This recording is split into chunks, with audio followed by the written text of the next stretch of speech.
اللہ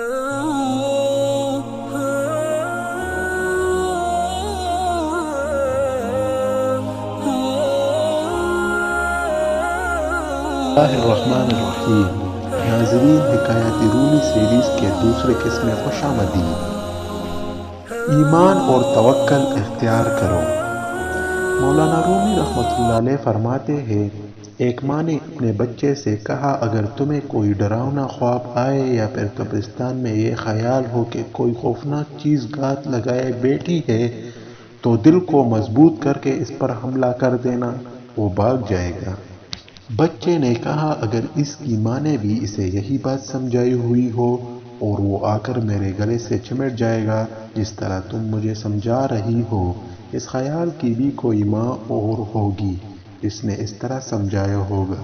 اگر شیطان کے متعلق کوئی ایسا سوال کر لے جیسا اس بچے نے اپنی ماں سے کیا تو قرآن مجید میں شیطان کے متعلق ہے، شیطان ان لوگوں پر ہرگز غالب نہیں آتا جو اپنے رب پر بھروسہ رکھتے ہیں اور ایمان والے ہیں، یعنی ایمان اور توکل اختیار کرو، شیطان تم پر غالب نہیں ہوگا۔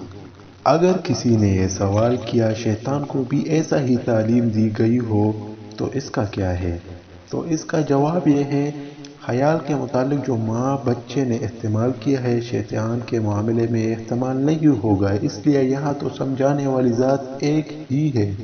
سوال کرنے والے نے کہا، اگر وہ تدبیر بھی کام نہ آئے تو پھر اس راز کو معلوم کرنے کی کیا ضرورت ہے؟ اس نے جواباً کہا، صبر کے سامنے بیٹھا رہوں گا۔ جو خیالات میرے قلب پر منعکس ہوں گے اگر وہ دنیاوی حالات نہیں ہے میں سمجھوں گا یہ خیالات اس نے میرے دل میں ڈالے ہیں، یعنی اس کے قلبی خیالات ہیں، اس کے ضمیر کا اثر میرے دل پر پڑتا ہے تو میں اس کی بزرگی کا قائل ہو جاتا ہوں اور اس کا شکر گزار ہوتا ہوں۔ میں جان لیتا ہوں یہ مبارک قلبی خیالات اس مبارک کے قلب کی جانب سے آئے ہیں، اس لیے اس کے دل کو دل سے راہ ہوتی ہے۔